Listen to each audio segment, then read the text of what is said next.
Hey guys, welcome to the channel. As you see in the thumbnail, what if Issei become a solar god part 4.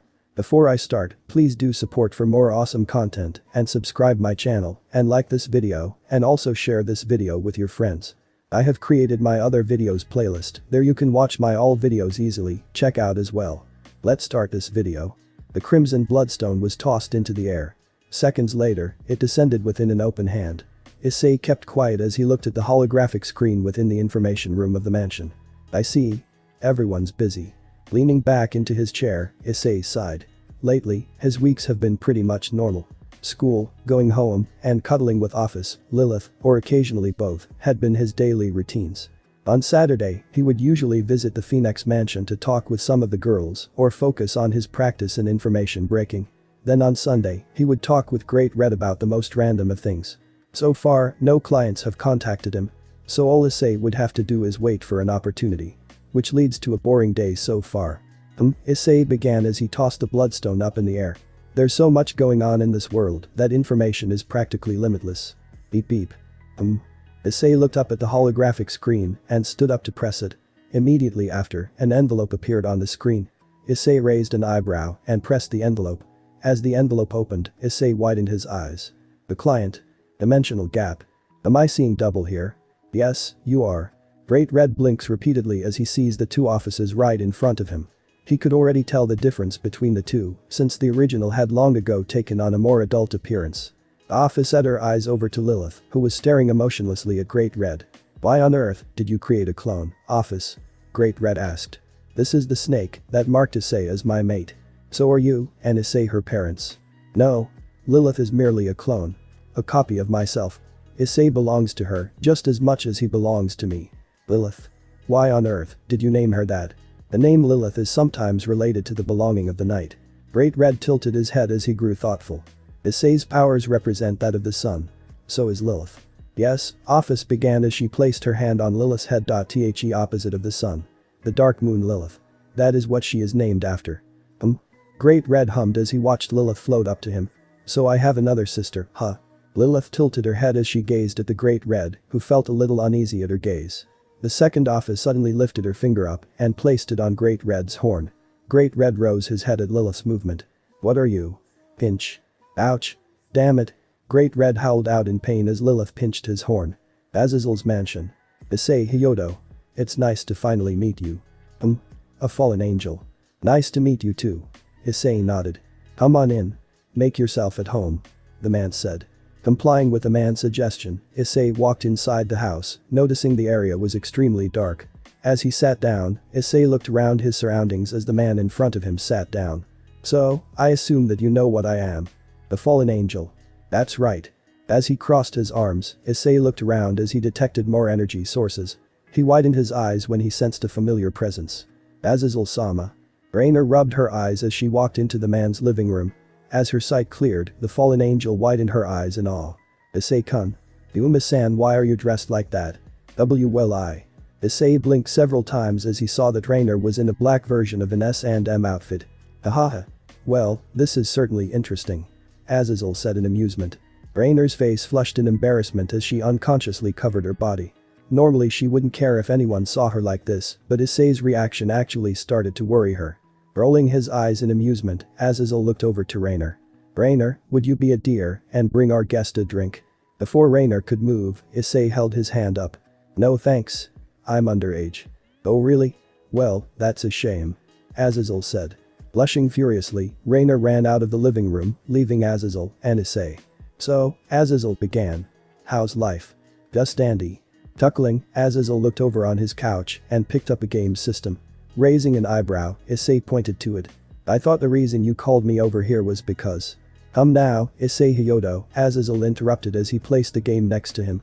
I didn't ask for you to come here because I wanted to talk about information. Issei sighed and rubbed the back of his head.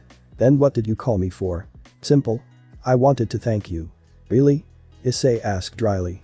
He'd been getting a lot of thank yous lately. First was from Seraphil, then the angel Gabriel, and now this fallen angel was thanking him. But of course.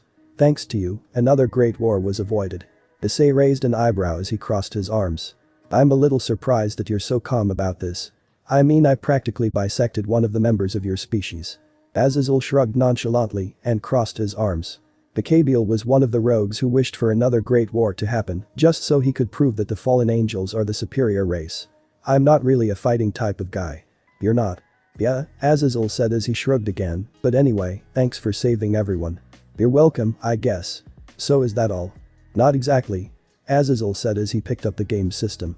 Looking at it closely for a moment, Azazel then smirked and looked up at Issei. There's going to be a meeting between the three factions tomorrow, Issei Hyoudou. If all goes well, we'll be able to sign a peace offering between the three races. Issei raised an eyebrow. Why are you telling me this? Because I want you to attend the meeting. I'm neither of those races. It's like I told you, I mean Rainer. I'm not human, I'm not an angel, a fallen angel, nor am I a devil. There's no point in me going. You have a point. There is no point in you going to the meeting. However, it would actually be beneficial for you. I'm not interested, Azazel. What about a challenge? A challenge? Yeah, Azazel began as he patted the game system next to him. If I win, you have to go to the meeting between the three factions. If you win, you don't have to go, and you shall do whatever you want. Issei looked away as he pondered his decision. Why is this guy so interested in me going to the meeting? Wait a minute. Is it about volley? Is the reason you want me to go because of the vanishing dragon? Issei asked the fallen angel. Azazel smirked as he shrugged. Play me, and you'll find out. Dimensional gap. Baccarat, I am sure your horn is fine. Shut up, Office. Pinch. Lilith, you stay the hell away from me. Office rolled her eyes as she watched Great Red recoil from Lilith, who was relentlessly trying to pinch his horn. As she observed her clone, Office noticed that Lilith seemed to have an innocent childlike demeanor. Although Lilith possessed all of Office's memories, she did not possess her current intelligence. In other words, the clone's mind was actually not fully developed. All that exists within my clone's mind, Office began in her thoughts. I'm being with Issei and trying to defeat Great Red. Pinch. Lilith repeated as she pinched Great Red on one of his scales. Damn it. Office, control yourself. I am doing nothing, Baccarat. You know what I meant. Azazel's mansion. Go. Two racing cars shot off from across each other. The shining black car seemed to be gaining an advantage over the orange-yellow vehicle. You're not going to win this one. Issei declared as he mashed the buttons on his controller. We'll see about that, Issei Hyoudou. Azazel stated as he smiled. Issei scoffed as he narrowed his eyes. TCH. And I had such a good advantage too. He must have been playing this game for a long time. You should hurry. I'm almost near the finish. Azazel cut himself off when Issei's player suddenly sped past him in a great burst of speed. What was that you were saying about going to the finish line? Issei asked as he smiled. Humph, Azazel smirked. I'll still have the victory. Oh? And how do you figure that? Issei asked as his player was almost near the finish line. Because I have information that not even you know about, Issei. Issei widened his eyes as he concentrated on the race. What's he talking about? A cheat code or something? Enlighten me. What is this so-called information? Azazel chuckled as he prepared himself to mash the buttons on his controller. Office is genderless. What? Issei dropped his controller in shock, causing the player's car to crash into the cars in front of him. Azazel smirked wider as his player shot through the finish line in no time. Win. Issei's jaw remained agape as he stared at the screen. Smiling widely, Azazel patted Issei on the back. Seems like it's my victory, Issei Hyoudou. I guess I'll see you at the meeting. 1 hour later. Azazel smiled as he got ready for bed. Issei Hyoudou really underestimated me, but now he knows never to face me in racing games. Although I have to admit, I had fun racing with him. Shame he had to leave so early. Shrugging, Azazel plopped himself on his bed and went to reach under it until he stopped. His eyes widening, Azazel dropped to the ground and frantically searched under the bed. What? Where is it? The fallen angel's movement became more frantic as he looked around searchingly. Where's my stash? Azazel then sat on the ground and tried to calm himself. Alright, Azazel. Think. You're not the only perverted guy in this mansion. Someone had to have stolen them. As he thought harder, Azazel looked around his room, trying to find out who could have taken his precious stash. His eyes then widened as he thought of someone. Donaseek. Immediately after the bellow, a man with black hair and dark blue eyes appeared. He was dressed in a fedora and a violet trench coat. Azazel-sama. The leader of the fallen angels pointed to the other accusingly. Did you take my stash? Donaseek raised an eyebrow. Stash? Oh, you mean that po. Azazel quickly stood up and went to cover Donaseek's mouth. Yes, that stash. Now, do you know where it could have gone? Was anyone else in my room? That Issei Hyoudou brat. He asked Rainer where your room was. Azazel quickly ran out of his mansion and looked outside to see a set of magazines torn. The pictures in the magazines showed a series of breasts. His eyes starting to form tears, Azazel collapsed to his knees. "You maniac," Azazel began as he slammed his fist on the ground.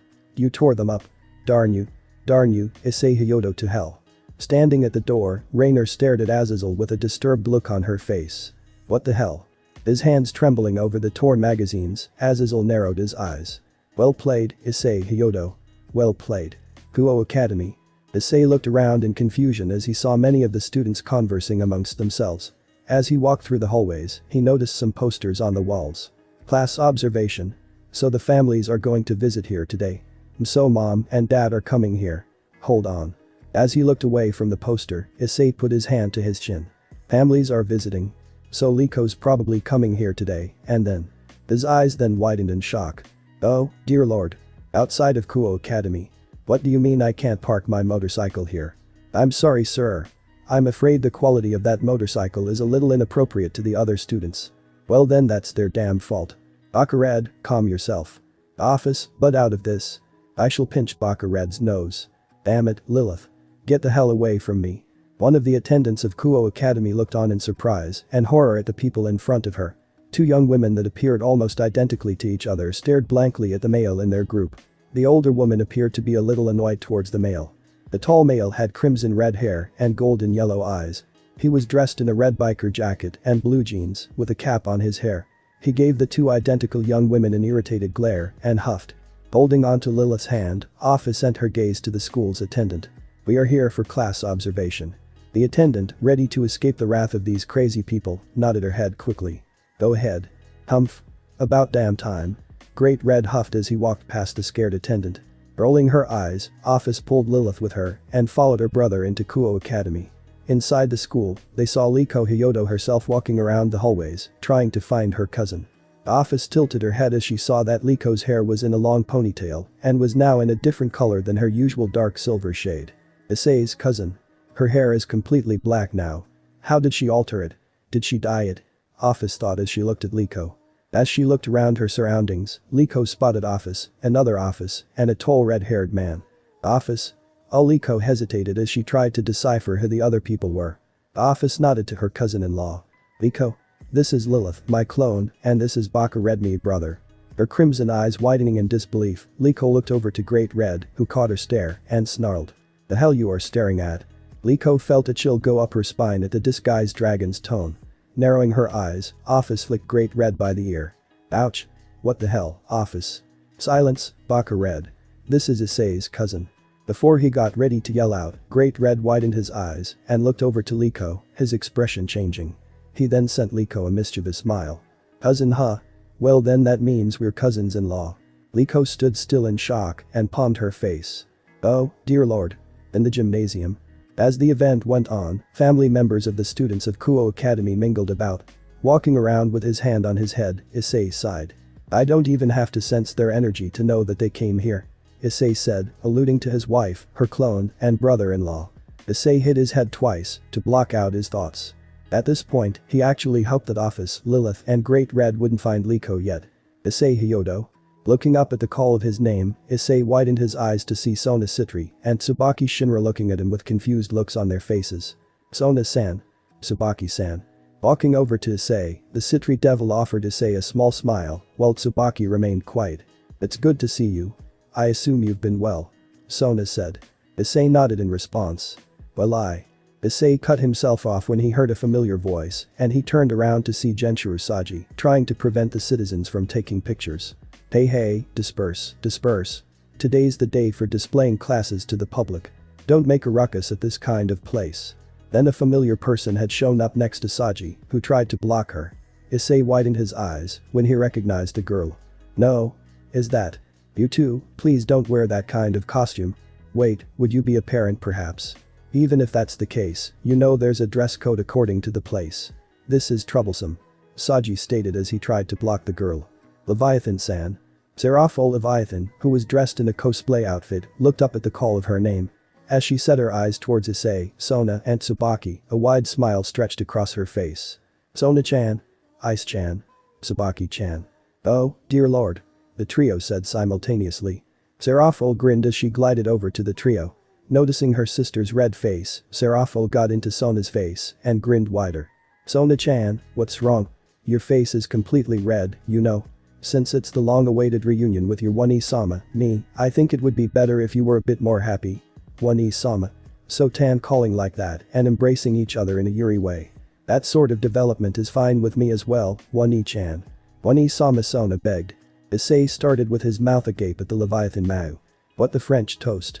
What happened to her being all serious? Ah, partner. So naive. The way Seraphil was acting now was far different than she acted when she first talked with Issei. Blinking several times, Issei looked over to see Tsubaki, who was covering her face with her hand, shaking her head at the sight of the Leviathan. One-sama, Sona began as her eyes twitched. This is my school, and I am entrusted with the job of the student council president here. No matter how close relatives we are, One-sama's behavior is too much. I can't approve of that sort of outfit. Realizing that losing whatever sanity he had by the hands of a cosplaying Leviathan wasn't worth it, Issei went off to another location. Ara. It's so nice to meet you, Issei. Issei looked over to see a black-haired girl with violet eyes. She had an orange ribbon in her hair as well. Giggling at Issei, Akeno Himejima put her hand on her mouth. Issei raised an eyebrow at the girl. Her energy. I sensed the presence of devil and fallen angel blood within her. So she's a mix of the two. Straightening himself, Issei nodded to Akeno. It's nice to meet you too. My name's Akeno. Is my little cowhide enjoying the class observation today? Raising an eyebrow at being called his classier, Issei shrugged lightly in response. So far. Issei Hyoudou. Sighing, Issei turned around to see Surzik Lucifer and two other red-haired devils. The red-haired male with a beard turned to look at Surzik. Surzik? Is this the boy who inherited the Phoenix clan? Yes, father. Surzik said as he nodded to Lord Gremory. The what? Said Ria's Gremory as she stared wide-eyed at Issei. Issei raised an eyebrow at Ria's, before his eyes widened as well. So this must be Ria's Gremory. She looks like a female version of Surzik. Ria's gazed wide-eyed at the young man in astonishment, before walking over to him. Finally. I'm able to talk to him. Placing her hand on her chest, Ria's gave Issei a warm smile. Issei. My name's Ria's Gremory. I can honestly say it's nice to finally meet you. It is? Issei asked in curiosity. He had only heard about this girl from Sona, that was all. Looking at Ria's now, Issei assumed that she seemed to come from noble roots. Hey Issei. Your big bro's here. Issei and the devils near him widened their eyes, and they all turned around to see the gym door shoot open. The jaws of the inhabitants in the gym dropped agape. Standing at the doors was none other than Liko, Office, Lilith, and the grinning Great Red in human form. Issei then realized that almost every single devil in the gym was looking right at him. Blissfully ignorant to the devil's stares, Great Red ran over to hug the speechless Issei in a bear grip. How's my bro doing? He cheerfully stated as he knocked on Issei's head in a teasing manner. The devils in the gym shook in terror as they watched one of the most powerful beings hugging Issei. It was then they realized what Great Red had just said. Wait brother, they thought. Shaking her head, Liko went to another section of the gym to get herself something to drink, leaving Office and Lilith. Narrowing her eyes, Office walked over to her brother and tapped him on the shoulder. Let go of my mate, Baka Red. Great Red glared at Office, but he assented and let go of his brother-in-law, who dropped onto the floor. Tilting her head, Lilith walked over to Issei and patted him on the head. Pat, she said childishly. Sure, she pinches my horn and yet she pats Issei on the head. Great Red huffed. The Apocalypse Dragon grunted as he noticed the stares of the other devils. What the hell are all of you staring at? The true Red Dragon Emperor God shouted, causing the devils to forcibly remove their wide-eyed stares. Groaning in pain and embarrassment, Issei looked up as Lilith continued to pet his head in a childish manner. In the center hallway of Kuo Academy. Wanting to retain his sanity, Issei finally got up and pushed Great Red, Office, and Lilith out of the gymnasium doors. Liko, who also wanted to escape the shocked stares of the devils and humans in the gym, followed her cousins as well. As he stood with his wife's clone, brother-in-law, and cousin, Issei looked at the dragons of the group.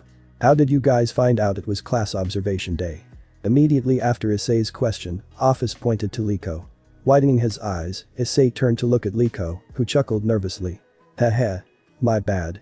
Humming his face, Issei turned to look at the new addition of his family. Alright, he began. Let's just get on through the day. End of class observation day. To say the day was eventful would be an understatement. Class observation day was perhaps one of Issei's most interesting days. First, it had started with Lilith.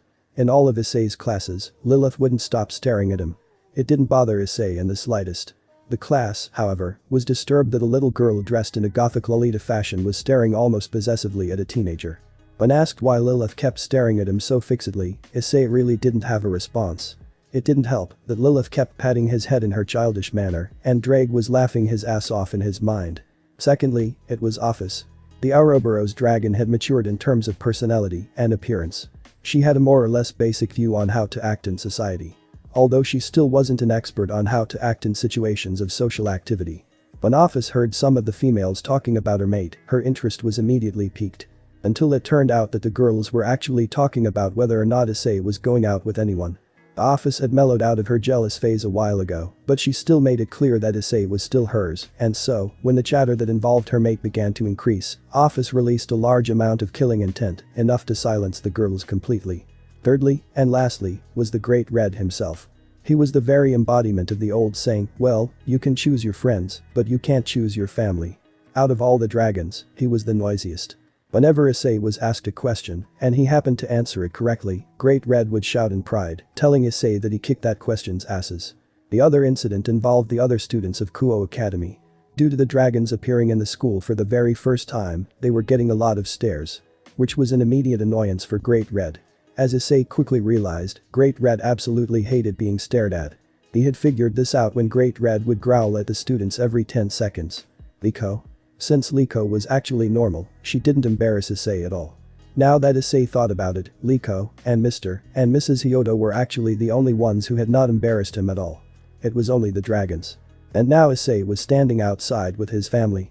Mr. and Mrs. Hyoudou had already gone home, while Liko stayed with Issei and the dragons. Right now, Great Red and Lilith were staring each other down. The Apocalypse Dragon glared darkly at the second office, who strangely had a smug smile on her face. Lilith. Step away from my bike. Great Red warned. After class observation was over, the dragons walked out of Kuo Academy, waiting for Issei to come out. Before Great Red could sit on his bike, he was quick to notice Lilith floating right above it. Needless to say, the true Red Dragon Emperor God was not a happy dragon. Lilith. Your butt better not hit that seat. Immediately, Lilith dropped onto the seat of the bike, as though she was doing this despite the Great Red. Lilith. Issei sighed as he watched the interaction. He looked over to see Office with a smug smirk on her face as she looked at her clone torturing her brother. Office, aren't you gonna do something? Issei implored her. No. This is amusing. I should buy a camera sometime. Sighing, Issei looked over at Liko, who stared wide-eyed at the exchanges between the dragons. Locking her crimson eyes with Issei, Liko shook her head, not even bothering to say anything, as Issei knew what she was thinking. Issei. At the call of his name, Issei turned around to see a hesitant Tsubaki walking towards the group. The reason she was so hesitant was because of the two strongest beings in her presence. She made caution to keep her eyes directly on Issei, so as not to anger the Great Red. Tsubaki-san. Issei greeted as he nodded. The meeting between the three factions is about to start. The others and I were wondering if you were going to attend soon. At the mention of the meeting, Issei looked towards the dragons. Should I bring them with me? I can't take Liko with me, and I think bringing Lilith to the meeting would be overkill. Looking towards Liko, Issei crossed his arms. Hey, Liko. Can you take Lilith back to my house? Widening her eyes, Liko set her sights over to the second office, who tilted her head at Issei's cousin. Sure. Liko said as she picked Lilith up and set her on the ground.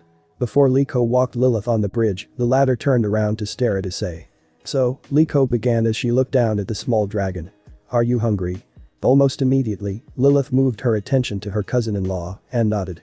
I want donuts. Location of the meeting between the three factions. In the room, sat the representatives of the three factions. Surzik Lucifer and Seraphol Leviathan represented the devils, Michael for the angels, and Azazel for the fallen angels. Accompanying Azazel was Vali Lucifer, who had his arms crossed in boredom. Behind Surzik and Seraphol were Riaz, Sona, and the rest of her peerage. Sona had sent Tsubaki to retrieve Issei so he could attend the meeting. She just hoped the Ouroboros dragon and the Apocalypse dragon wouldn't show up. As if on cue, the door opened, revealing Tsubaki, who looked as though she witnessed the most horrible thing in her life. Closing the door behind her, Tsubaki quickly walked back to Sona, who gave her a worried look. Tsubaki? Are you alright? Before Tsubaki could answer, a familiar voice made itself known. What do you mean this song doesn't kick ass? The members of the Supernatural felt their chests tighten at the sound of that gruff voice. Okay, you know what. Screw it. I don't have to listen to you. Just play the damn song. Okay. 3, 2. I must confess that I feel like a monster. I feel like a monster. I feel like a monster. The sound of music playing synced with the door slamming open, revealing the Great Red, Office, and Issei. To say everyone was surprised was an understatement. Their jaws were agape with horror and terror. Not even Sersic, Serafal, and Michael could resist the urge to shake. But the one person who showed the most reaction was Vali Lucifer himself. The descendant of Lucifer couldn't believe what he was looking at. In front of him was the true Red Dragon Emperor God. The pinnacle of almighty power. The Great Red himself, and to top it all off, his rival Issei Hyoudou and the Ouroboros Dragon Office was with him as well. Vali actually found it hard to catch his breath and he started to breathe heavily. He didn't know who to fight first. He wanted to see how strong Issei Hyoudou was, but on the other hand, he wanted to fight the Apocalypse Dragon.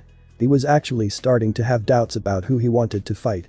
Realizing he was gasping, he shut his mouth. He was also starting to have doubts about the event that would spark a pause in the meeting. If Great Red and Office stayed, the result would be catastrophic. Issei silently looked around the room as he spotted the familiar people. He was already familiar with Sona, Tsubaki, Sersic, Serafal, Vali, and Azazel. He had only recently met Riaz and Akeno. As he looked around more, he spotted a person he hadn't seen in a while. Hyoudou-san. Hyoudou Kiba, the knight of Riaz Gremory, nodded as he looked at Issei. Nice to see you again, Issei-san. Issei nodded to the devil and turned his attention to Azazel and smiled innocently. Yo, Azazel. Did you like those magazines I left outside for you? The fallen angel didn't say anything. If he did, he would only be playing into Issei's bait. Ready to start and finish the meeting as soon as possible, Sersic went to introduce Riaz and her peerage. Issei didn't particularly care about the meeting between the three factions. The reason he had come at all was because he had lost the challenge presented to him by Azazel. So the young man brought his attention elsewhere. He was neither of these races he was standing in front of, so there was no point in him coming to the meeting. Similar to Issei, both Office and Great Red were bored. As they were dragons, they didn't particularly care about the trivial conflicts or events about the three factions either. They had only come because Issei had to go. Sure, they could always go back to the house and or the dimensional gap, but still, it was better than sitting around. 10 minutes later. The building suddenly shook in tremors, causing the people in the meeting room to react. Issei raised an eyebrow as he walked over to the window to look outside. It seems that we are under a terrorist attack. Azazel lightly noted as he walked towards Issei. There were a large number of people dressed in black robes, firing at the school with magic bullets. They're magicians, Azazel began. The aura they're emitting tells us that they have the strength of a mid-class devil. Looking at the number of mages, Issei rolled his eyes and jumped out of the window. Widening their eyes, the members of the supernatural looked out of the window to see Issei effortlessly pummeling the mages. Raising an eyebrow, Azazel turned around to see Vali, who had his eyes narrowed. The fallen angel then turned to see that Office and Great Red had disappeared. 20 minutes later. That's some. Great Red bellowed out as he crushed a mage's skull with his bare hands. As a dragon, he enjoyed fighting just as much as the next of his species. Sure, he could always transform into his true form, but he felt that it wasn't necessary, since the mages were flies compared to a being such as him. Office rolled her eyes as she lifted her finger up. A black beam of energy shot out of her finger, disintegrating a large crowd of mages. She didn't particularly care about the sport of fighting, but she was bored and she thought that she might as well participate in the event. After all, these idiotic mages were harming her mate's school. Issei narrowed his eyes as he shot an energy blast through the mage's stomach. He had no idea where these idiots came from, and he didn't care. All that was important was keeping his school into a normal condition. After making sure that every mage was defeated, Great Red looked over to Issei and Office and grinned. Best ass whooping we have ever done. The Apocalypse Dragon stated in pride. You got that right. Issei said as he high-fived his brother-in-law. Office gave the two a blank expression before looking behind her to see Great Red's motorcycle. Aka Red. Now that the mages are eliminated, we should return to my Issei's house. Before Great Red could respond, a crimson energy blast suddenly shot towards Office. Forgetting that Office could already handle herself, Issei flew towards the Ouroboros dragon and grabbed her, causing the energy blast to miss and hit Great Red's motorcycle. Issei and Office stared wide-eyed at the Great Red, who actually appeared to be calmer than expected. The dragons and Issei suddenly looked up to see a figure in shining white armor with adorned blue jewels. Sensing the familiar energy, Issei narrowed his eyes and picked himself and Office up. Vali Lucifer smirked within the scale male version of the divine dividing. I must admit, Hyoudou. I didn't expect for you to bring the two strongest existences to the meeting between the three factions. That actually makes me a little excited. I now get to fight the two of you. Do? What do you mean? Issei asked. Bali smirked wider and pointed to the Great Red. My dream is to fight the Great Red. Throughout my life, I have always sought to fight strong opponents. I had to settle with beings that were far weaker than the dragons that stand before me, but now that you have brought the strongest dragon here, perhaps my dream will finally come true. Issei narrowed his eyes further. Bali is nowhere near Red's strength. Why does he want to fight him? I also want to fight you, Hyoudou. You and the Great Red should be a good warm-up. Issei widened his eyes and looked towards the Great Red, who looked very calm. The Apocalypse Dragon then sucked his teeth in and then stated in a relatively calm tone. That was a Harley-Davidson motorcycle, and you broke it. Bali felt a chill go up his spine, but at the same time, he felt extremely rushed. The thought of fighting Issei Hyoudou and the Great Red at the same time only made him more eager. Issei narrowed his eyes as a golden aura manifested around him. With a grunt, he transformed into his super solar form. Manifesting from his hand was the Kusanagi no Tsurugi sword, its blade shining. The Great Red's calm facade faded almost quickly, and he released a huge amount of destructive power, causing the cracks of the ground to disintegrate into nothingness. Issei. At the call of his name, Issei looked towards his brother-in-law, his great power radiating. Yeah? The Apocalypse Dragon then gave Issei a wide smirk. Let's give this vanishing dragon an ass-whooping he'll never forget. Bali Lucifer was probably the happiest man alive today. Not only was he going to fight his eternal rival, but he was also going to fight the most powerful dragon in existence. He was a lucky guy. Bali, you have maintained your balance breaker state far longer than expected. You might not even have enough strength or reserves left to even fight the host of Drag. Then that makes it all worthwhile. Super Solar Issei and Great Red narrowed their eyes as they looked up at the vanishing dragon. Issei couldn't understand why Bali wanted to fight him and Great Red. The young man knew that Bali's strength did not even reach the level of Great Red. Why is he so eager to fight us both? Albion always loved to battle.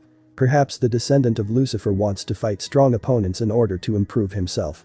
Or perhaps he wants to prove something. Prove something? Like what? Smirking widely, Bali shot towards Issei in a burst of speed before he vanished from the young man's sight. Issei didn't react at all, already sensing where Bali was going to strike next. Narrowing his eyes, Issei swung the Kusanagi no Tsurugi back just in time to block an incoming punch from Bali. Bali was knocked off from the blunt force, but he quickly recovered and flew upwards. His sword glowing with crimson energy, Issei swung the weapon towards Bali. A crimson beam of energy shot out from the sword, its power radiating brightly. Bali? That blast is from Drag. Be mindful. So this is the power of the Red Dragon Emperor. The vanishing dragon lifted his hand up and his armor began to glow. Divide, divide, divide, divide, divide. Issei widened his eyes when he saw that his attack began to shrink down in size. Confident about the size of his rival's attack, Bali allowed the blast to hit him. A bright flash suddenly emerged from the attack and the vanishing dragon became concealed by a cloud of smoke. The smoke cleared shortly, revealing a relatively unharmed Bali. However, as Issei and Great Red noticed, parts of the vanishing dragon's armor began to fall apart, including a bright blue jewel. The jewel fell downwards, falling into Office's hand. The Ouroboros dragon narrowed her eyes at the jewel of the vanishing dragon before she placed it in her pocket for safekeeping. Issei narrowed his eyes as he thought about what he just saw. He decreased the size of my attack. Albion has the ability to divide his opponent's attack. He can also absorb half of his opponent's power and add it to his own. Bali's got a powerful dragon then. Am I not good enough for you, host? You know I didn't mean that. Alright then. My turn. Ending his conversation with Drag, Issei turned to see Great Red with a wide grin on his face. The disguised true Red Dragon Emperor God charged towards the vanishing dragon and landed a punch to his face, but Great Red didn't stop there. He landed numerous punches, kicks, slaps, and headbutts on Bali. Bali, for the love of defend yourself. In all the years I have known Albion, never before have I heard him scream so frighteningly. Bali narrowed his eyes and attempted to defend himself. Once he saw a weak point on the Great Red, he went to place his hand on his opponent's shoulder. That is until the Great Red roughly grabbed his hand and held it tightly. Hands off. Great Red then proceeded to twist Bali's arm, causing the vanishing dragon to almost scream out in pain. The true Red Dragon Emperor God then slammed a heavy fist into Bali's stomach, causing him to sputter out blood. Groaning from the pain, Bali finally got an advantage and went to grab Great Red's fist. Before Bali could divide the Great Red's power, he was suddenly slapped harshly across the face. Great Red narrowed his golden eyes as he grabbed Bali's head. Maneuvering his weight, Great Red flew down towards the ground and threw the vanishing dragon into the cracks.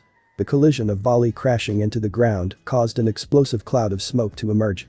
Moments later, volley shakily stood up and wiped the blood from his face. Smiling widely, volley looked over to Issei and then up at Great Red. "This is amazing. You two are strong. It's completely impossible for me to fight in the state that I am now. In that case, I'll unveil my other form."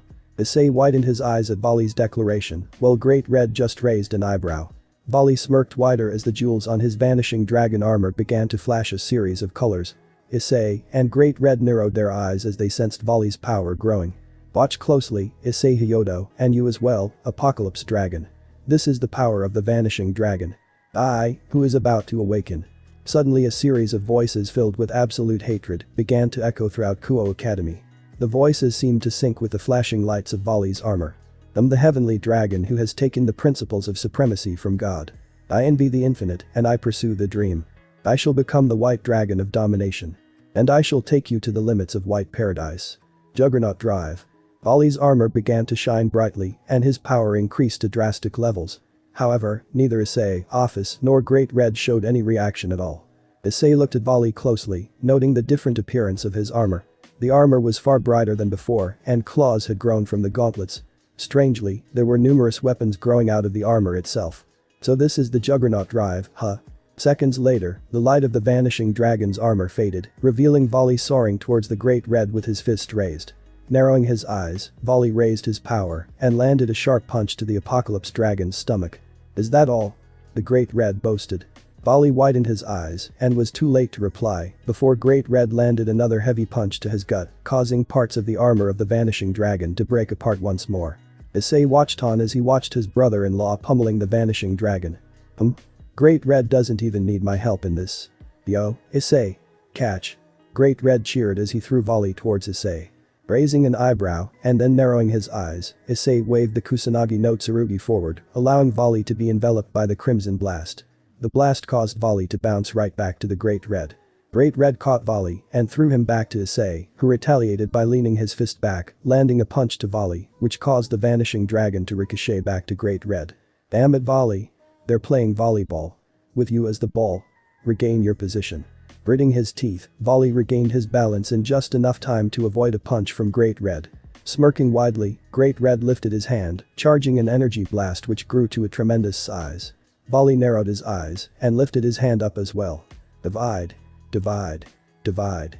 Divide. Divide. Divide. Divide. Divide. The blast Great Red was charging seemed to be decreasing in size, but Great Red still opted to increase the attack's power. Before Volley could attempt to divide once more, he was suddenly shot down into the ground. Issei narrowed his eyes as he straightened his position. While he was busy dividing Red's energy, he wasn't sensing my incoming attack. Grinning at Issei, Great Red shot his energy blast towards the ground where Volley laid, causing a mushroom cloud explosion to emerge.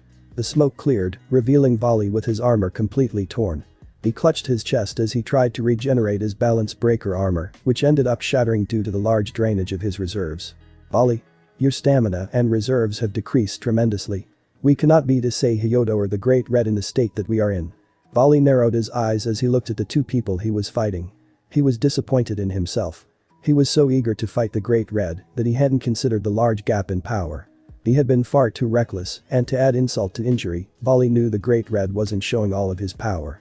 Suddenly, the ground below Volley began to gain a black aura as it tore open. Narrowing his eyes further, Volley glared at Issei and the Great Red.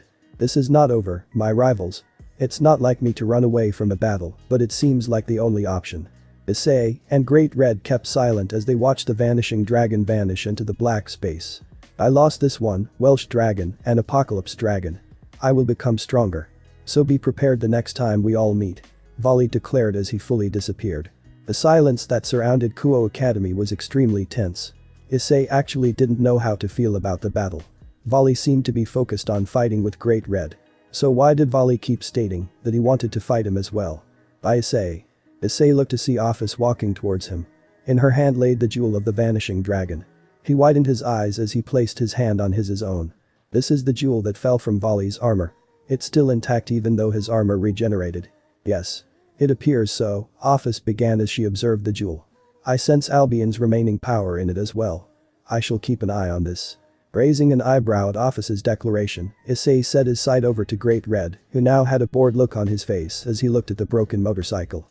Red, I have to ask, Issei began as he walked over to his brother-in-law. Where did you even get that motorcycle? Great Red looked at Issei as he crossed his arms. I created it using the power of illusions. Illusions? Oh, right.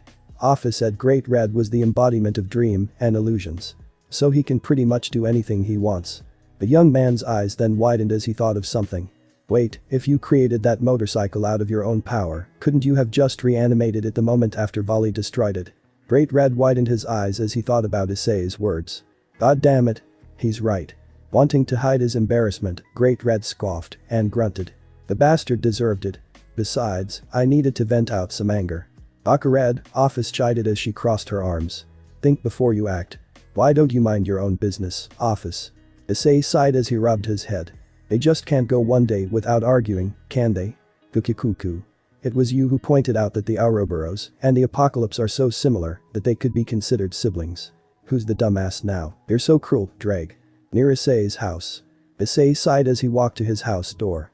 Today had pretty much been an eventful day. First it was class observation day, then the battle with Volley Lucifer. There was also the matter of Office possessing the jewel of the vanishing dragon. Office and the Great Red had traveled back to the dimensional gap to talk about the jewel, so they told Issei to go on ahead to home. Hopefully, Issei tiredly began as he shook his head. There aren't going to be any more surprises tonight. Placing his hand on the house door, Issei opened the door, walked inside, and closed the door behind him. Turning around, Issei widened his eyes at the unexpected sight. Sitting on his couch were Sona Citri, Tsubaki Shinra, Ria's Gremory, and Akeno Himejima. Standing at the left side of the couch was Gabriel and Serapho Leviathan. Standing on the right side of the couch was Shulin and one of Riser's former knights. Issei believed the girl's name was Cirrus. Only one question came to Issei's mind and he was all too eager to shout it out to the women. What the hell are all of you doing in my house? For the first time, it was extremely silent in the dimensional gap. The reason for the unexpected silence was the interest of the divine dividing jewel. Office and the Great Red, the latter back in his true form, quietly looked at the jewel in the former's hand. Narrowing his eyes, Great Red took his attention off of the jewel and set his sight to Office. You've been staring at the jewel of Albion for a long time. What's up with you, Office? The Ouroboros dragon tilted her head as she gazed at the jewel. Something has piqued my interest, Baka Red. The vanishing dragon. He is sealed within the sacred gear wielded by Volley Lucifer, is he not? Last time I checked, Albion was. That is correct, and Drag is sealed within the sword wielded by Issei. That's true. What's your point, Office? The infinite dragon god then turned her attention to her brother. It is impossible for the power of the vanishing dragon to sync with the Welsh dragon because Drag is not sealed within a sacred gear. However. What? Great Red pressed his sister into speaking. Perhaps, my Issei will be able to absorb the power of Albion. Issei's house. In any other circumstance, a young man would be happy to see a group of girls in his house. Especially if the girls happen to be exceedingly beautiful. Hell, a young man would probably be ecstatic to see some beautiful older women in his house as well. Issei Hyoudou was not one of those young men. Shaking his head to calm his thoughts, Issei decided to go through with his plan. Ask the women why the hell they were in his house in the first place. In that order. Looking over to Shulin and Cirrus, Issei pointed to them first. Why are you two here? Her eyes widening a little at Issei's previous outburst, Shulin put her hands behind her back. You have two new clients. They're at the Phoenix Mansion in the information room as we speak. Issei widened his eyes at the news before he nodded seriously. Alright. Well, at least that's the reason. Issei thought as he looked over to Sona and Tsubaki. Sona-san. Tsubaki-san. Why are you here? We wanted to talk to you. Sona hesitated as she crossed her arms. To talk to you about Office and the Great Red. Issei raised an eyebrow at the request before he looked over to Riaz and Akeno. Why are you two here? Same reason. Riaz stared blankly. Sighing, Issei then set his sights over Serapho and Gabriel. The young man's eyes twitched when he noticed that Serapho was still dressed in her cosplay uniform. Gabriel-san. Leviathan-san. Why are you two here? Serapho was the first to respond as she smiled. I just wanted to see how Ice-chan was. We all saw your fight with the descendant of Lucifer. Riaz-chan and the rest of the girls were worried about you too. Worried? Issei questioned as he looked over at Riaz, Akeno, Tsubaki, and Sona with red shades on their faces. He noticed that Sona's face had gained a red shade as she glared at Serapho. Wani-sama. Blinking several times, Issei then turned his attention to Gabriel, who smiled back. My brother, the leader of the angels, would like to speak with you. Your brother? Dimensional gap. Absorb the power of Albion. Yes. Is that possible? Office tilted her head as she looked up at the Great Red. She flew up to the height of her brother's horn and positioned Albion's jewel so he could look at it closely. Do you remember the first time we both sensed my Issei's power? When his power was no longer pure but much darker. Yeah, I remember. You went off on a tangent. Narrowing her eyes at the memory, Office continued her explanation. I have discovered through conversing with Drake that the power my mate emitted was akin to that of a phoenix with the flames of hellfire. Hellfire? Yes. Drake informed me that my Issei had absorbed the flames of a devil of the Phoenix clan. When he absorbed those flames, the solar energy structure within his body merged with the blazes of the legendary phoenix. So Issei is a phoenix now? Great Red asked, trying to grasp what Office was explaining to him. Not completely. The Hellfire transformation bestows him the attributes of the Phoenix. He is only half Phoenix. Alright, I think I get that. So what the hell does this have to do with Albion's jewel? Office held up the jewel to her eye level, her dark grey eyes narrowing and concentrating. If my Issei was able to absorb the power of a Phoenix, then perhaps he can absorb the power of the vanishing dragon. Hold on a minute, Great Red began as he rose himself up. So would that make Issei transform again? If you're saying that Albion's power cannot blend with Dragon, but it can possibly combine with Issei, are you also saying that Issei would be able to obtain another transformation? That is my theory. Office said as she pocketed the vanishing dragon's jewel. Looking up at the Great Red, Office tilted her head as she spotted Lilith sitting on top of Great Red's scales. She noticed that her clone was holding a bag in her hands. Lilith, Office began as she flew up to her clone. When did you come back? Lilith tilted her head as she looked at her original. Cousin Liko bought me donuts and cookies. I am now back. Great Red muttered as he tried to will himself not to shake Lilith off of him. You better not get any crumbs on me, Lilith. No, promises. Lilith countered as she took a cookie out of the bag. Office smiled as she watched her clone pick on Great Red. Although she would never say it out loud, Office had to admit that she had grown tolerant of the Great Red from the time they had spent together. She, Issei, and Great Red actually were a pretty good group. My, Issei was right. He, Baka Red, and I are a trinity. Issei's house. Issei sighed as he looked at the women in his house. He was trying to decide what task he was going to do first. The Devil's Akuo Academy could always talk to him about Officer Great Red at school, so he wasn't too worried about that. The clients that Shulin and Cirrus mentioned were something to consider as well. Issei had to admit he really wasn't good or interested in becoming an informant broker. Azazel made true to that. Although he was technically a client, he hadn't contacted Issei for information. So that was something Issei had to think about. Then there was the subject of Gabriel's brother meeting with him. The leader of the angels, huh? So that would make him an archangel. Why does he want to talk to me, though? Issei then widened his eyes as he realized he had forgotten something important. Something he needed to ask these girls, so the next time, this would never occur. Before I do any of those things, I need to ask something. The women in his house remained quiet as they awaited Issei's words. Are you stalking me? What? The woman shouted suddenly. What on earth made you come to that conclusion? Tsubaki asked with a slight hue on her cheeks. Issei raised an eyebrow as he lifted a finger up. Well, first of all, I never told any of you where I lived. The only women who know where I live are Shulin-san, Gabriel-san, and Office. So how did you know where I live? It's not that hard to pinpoint your energy, Ice-chan. Seraphil exclaimed with a smile on her face.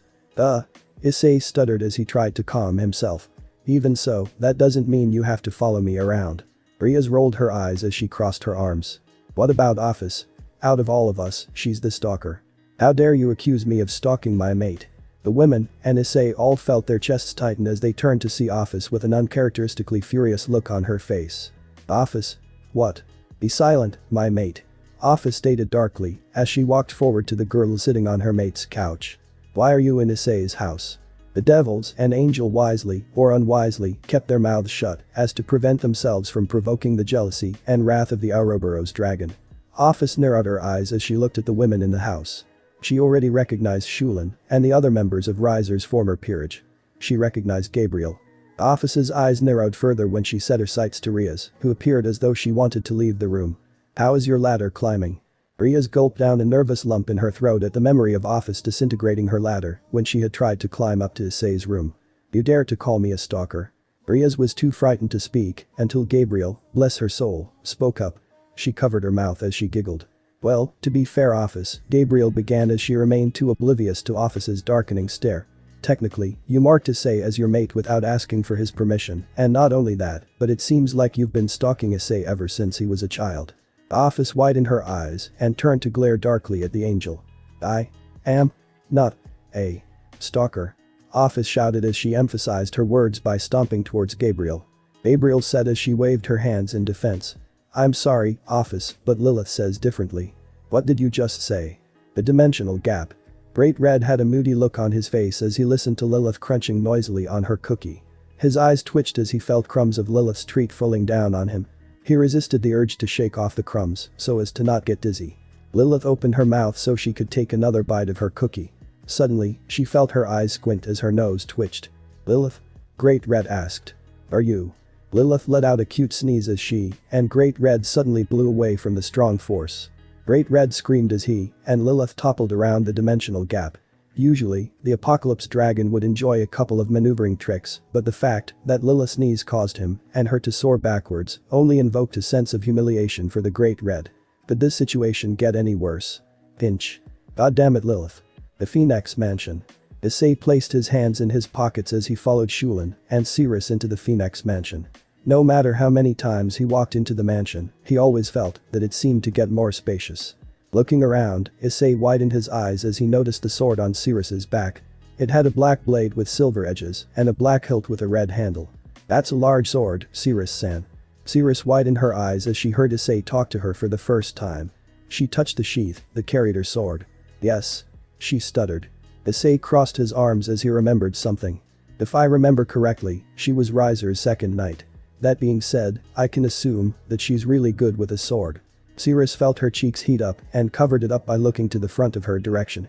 Unable to say anything, Cirrus quickly nodded to the young man. Shulin pouted a bit, but she concealed her pout with a smile as she looked at Issei. Issei. I guess I should tell you that the clients in the information are different races. One of them is a fallen angel, and one of them is a god. I think I remember him saying he was a Norse god.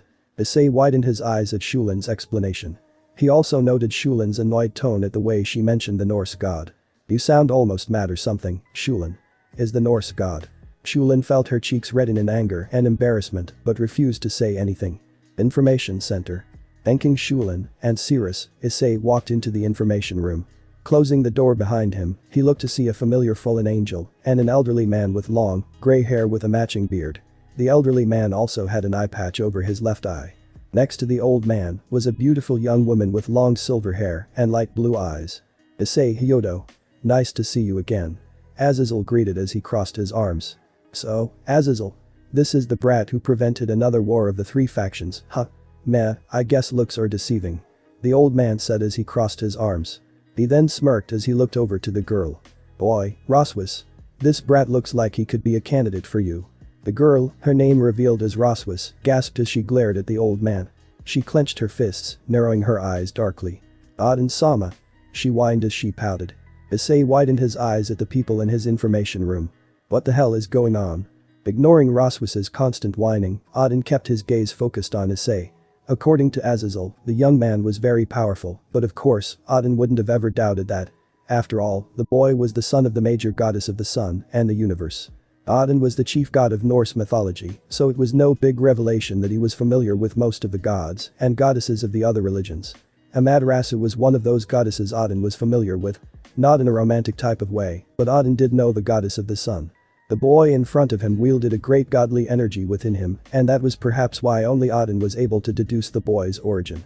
His entire energy structure emitted solar energy from the actual sun. Aden knew that Issei was not a human, a fallen angel, or an angel, and he certainly was no devil. If anything had to do with the primordial sun, it all connected to Amaterasu. As the goddess of the sun, Amaterasu was genuinely a kind individual. In fact, she was possibly the sole reason that the sun exists even to this day. She was the one that gave warmth to the entire world, giving it life as well. Her motherly nature often manifested when the sun rose up in the sky. However, despite this side of her personality, Amaterasu was known to hold a grudge. If someone had wronged or betrayed her by breaking her trust, it would be hard to regain her trust. That was the case for her brother, Susanoo. The god of the storm and seas was known for his impulsiveness and ferocious temper. The day when he went on a rampage and completely destroyed Amaterasu's rice fields, ditches, palaces, and shrines only angered his sister. When Amaterasu pleaded with him to stop, the god of the storms, and sees through a skinned animal at her handmaidens while they were working. This caused Amaterasu to become enraged. As a result, she hid herself in the heavenly cave. It was a terrible day for the world. Without the light of Amaterasu, the world was plunged into darkness and began to deteriorate. Aden thought as he looked around the information room of the Phoenix Mansion. Amaterasu had eventually come out of the heavenly cave, all because she had never seen herself before when she looked at the mirror. When the boulder of the heavenly cave was sealed, Amaterasu resolved to return to the celestial plane and give light to the world once again. Aden scoffed as he crossed his arms. In all honesty, it still puzzled Aden to no end on why Amaterasu had conceived the young man in front of him in the first place. Was it on a whim? Was it because she was bored and felt like it? Or was it a way for the world and the universe to retain life, even if she was not around to supply it herself? Aden only knew one of the reasons Amaterasu had sent her son away. One of the reasons was due to Susanu's antics. Amaterasu didn't trust her brother at all anymore. Even when Susanoo had brought the Kusanagi no Tsurugi to his sister as a form of a gift, Amaterasu still didn't give her brother her trust back. She was worried that if Susanoo's antics were to start again, then her son might have been the target. Susanoo was one of the most temperamental Shinto gods, and that was exactly one of the reasons why Amaterasu shielded her son from him and sent him to Earth. Others might call her abandoning her son as a form of weakness and cowardliness. But Aden knew that the goddess of the sun regretted her decision deeply. To the point that she was afraid her son wouldn't want to see her at all. She knew she deserved it if her son didn't want to see her. Despite not being in her son's early life, Amaterasu made it a point to emphasize herself as the manifestation of the sun. She knew where her son was at every moment of every day just by sensing his energy. There were times when she would manipulate the sun's energy to allow it to rise up earlier than usual, just so she could feel the energy of her son. Aden knew that Amaterasu hated it when the moon began to rise as soon as the sun descended, signifying that her brother Tsukiyomi no Mikoto had manifested to take his place as the god of the moon. Aden sent his gaze back to Issei Hyoudou, who appeared to be greatly confused on why Roswis was slamming her hands on the ground, crying out that it wasn't her fault, that she couldn't get a boyfriend. Azazel chuckled as he rubbed his head. Once again choosing to ignore his bodyguard's cries, Aden immersed himself in his thoughts. That was the reason why Aden was in Japan right now. The three-legged crow, also known as Yutagarasu, had been sent from Amaterasu to deliver a message to Aden. Initially Aden traveled with the intention of going to a Oppai club with Azazel. In his opinion, he didn't actually mind doing a deed for the goddess of the universe. Especially when it involved her son. Shaking his head to clear his thoughts, Aden set his sights to Roswis, who seemed to be recovering. Geez, Roswis. Are you done already? Just because you don't have a boyfriend doesn't mean you need to shout it out to the world. Issei widened his eyes as he saw Roswis's eyes starting to wet with tears.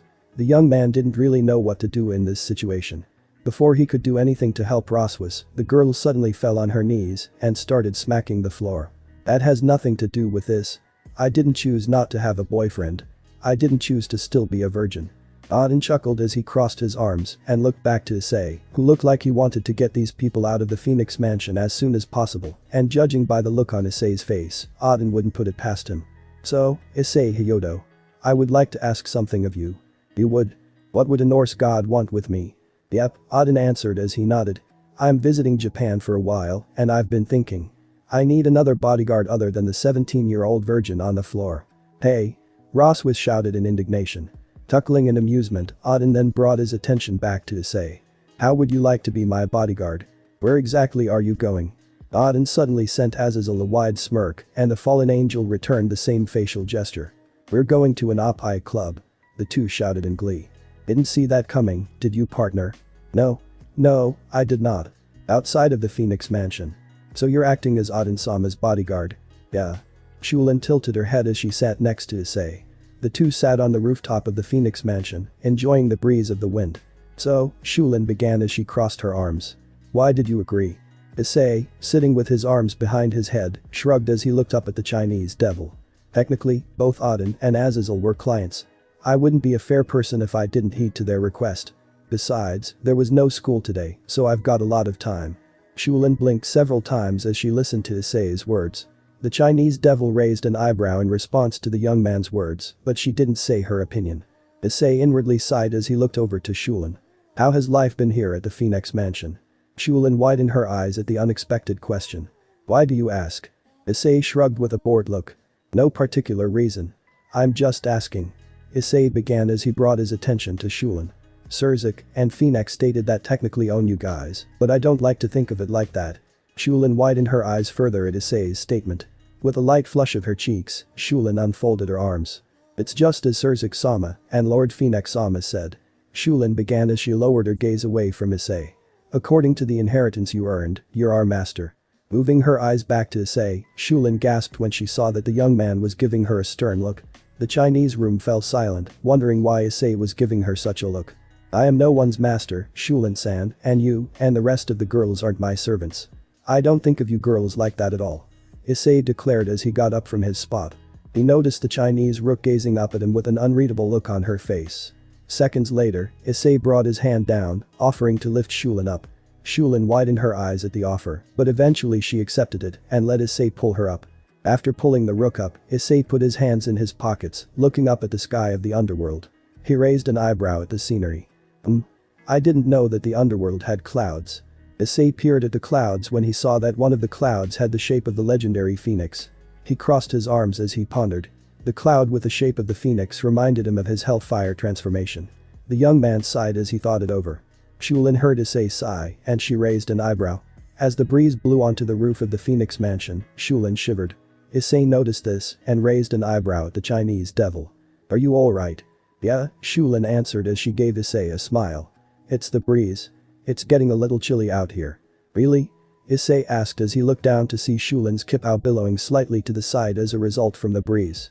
The young man held a calm look on his face as he looked away. His multicolored eyes widening, Issei then turned to look at Shulin. Don't take this question the wrong way, Issei began as he tried to carefully state his question, but do you wear anything else under that outfit of yours? Blinking several times, Shulin slowly shook her head. No, I don't.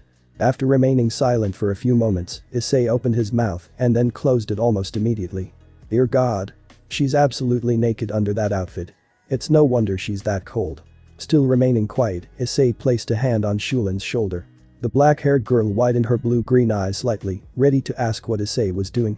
Seconds later, her body began to feel warm. Widening her eyes further, Shulin looked over to see Issei in his super-solar form, transferring the heat from his aura to her. The Chinese devil blushed heavily as her body began to experience a pleasurable variation of warmth. Issei placed his free hand in his pocket as he looked up at the phoenix-shaped cloud. Issei hummed as he thought. Issei's house. Issei sighed and rubbed his head as he sat on the couch. Sitting on his lap was Office, who was still in her adult form. In front of the two, and sitting on the living room floor, was Lilith. Lifting her head from Issei's shoulder. The Ouroboros dragon tilted her head as she thought of something that had just popped into her mind. Getting up from Issei's lap, Office scooted away from him on the couch. Widening his eyes at the movement, Issei blinked a few times, momentarily forgetting that Office was briefly sitting on him. He was so deep in thought that he had also forgotten what he was doing at the moment. He looked over to Office, who stared at him back.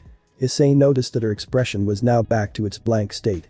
Usually when he and Office were alone, the latter's expression showed an air of warmth and affection, but this time the look on his face seemed to be emotionless once again. Office? Issei asked hesitantly. Instead of replying to her mate, Office lifted her hand up and patted her lap twice. Issei raised an eyebrow at the gesture made by Office and he rubbed his head in confusion. Office continued to stare at Issei, waiting for him to understand her gesture. Perhaps, I am still far too small for him. The Ouroboros dragon thought as her body began to glow. Issei widened his eyes at the sight and when the light faded, he widened his eyes further. This time, a much older Office appeared. This time as though she were in her early 30s. Issei noticed that the Ouroboros dragon's body shape was now similar to Gabriel's. If not, even a bit more developed and taller. Office? Issei stuttered in great confusion. Issei's inner world subconscious. The Red Dragon Emperor struggled to contain his laughter as he looked at the expression on his host's face. Apparently, the Ouroboros dragon wanted Issei to sit on her lap. Issei, being Issei, couldn't really predict the thoughts of an infinite dragon god. Unable to stop himself from laughing his ass off, Drake attempted to open the mind link to explain to his host about the situation he had been placed in. Outside of Issei's inner world, Issei's house. Lilith tilted her head as she watched her original staring at a confused Issei. The clone dragon could sense her original's thoughts and she suddenly became interested as well.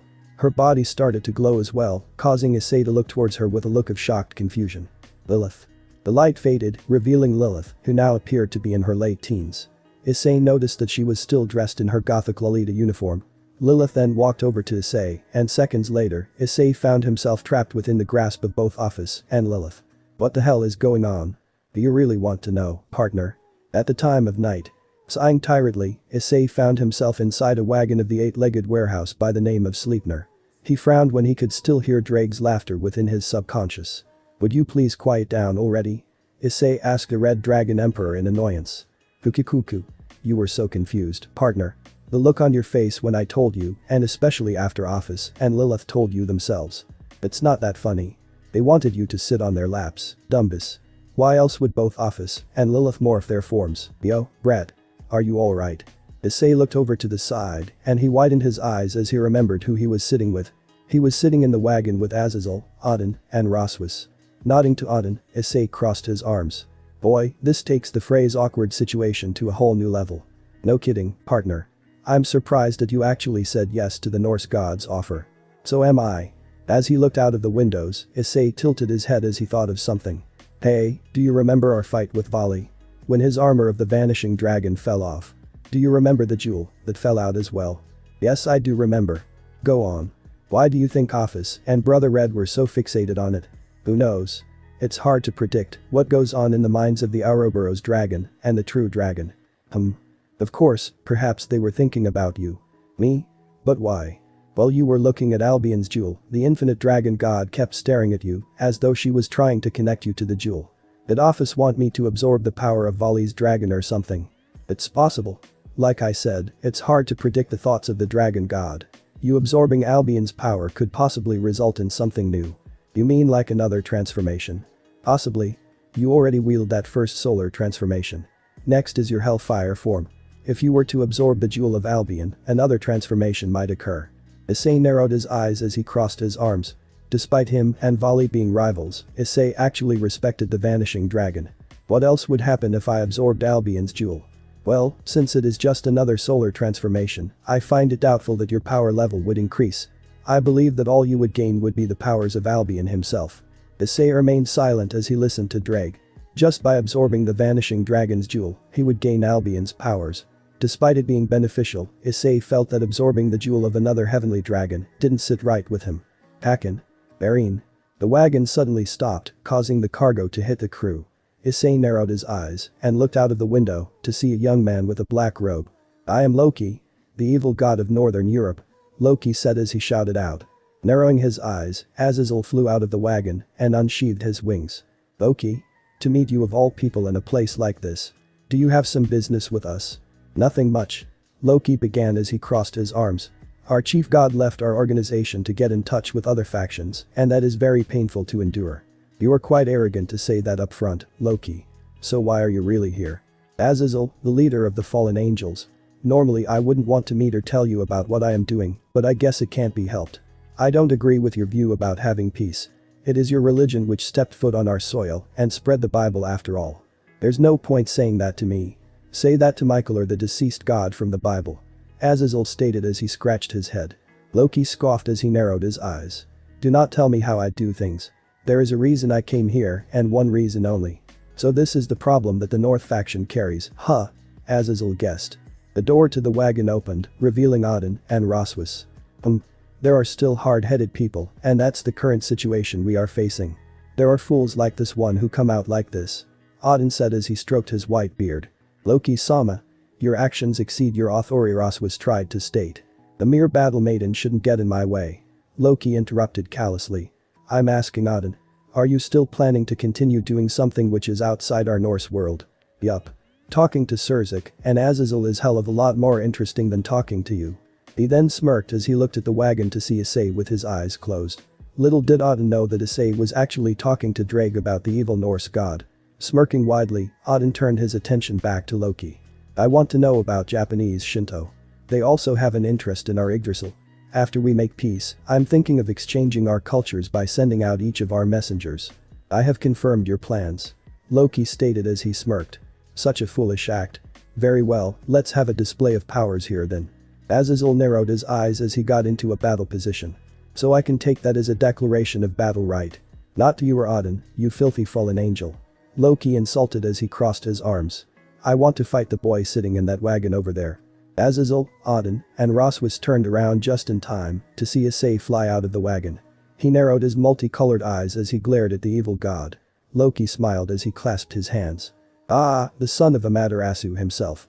The son of the sun. His brown hair glowing with a golden shade, Issei transformed into his super solar state. He narrowed his eyes further as he pondered.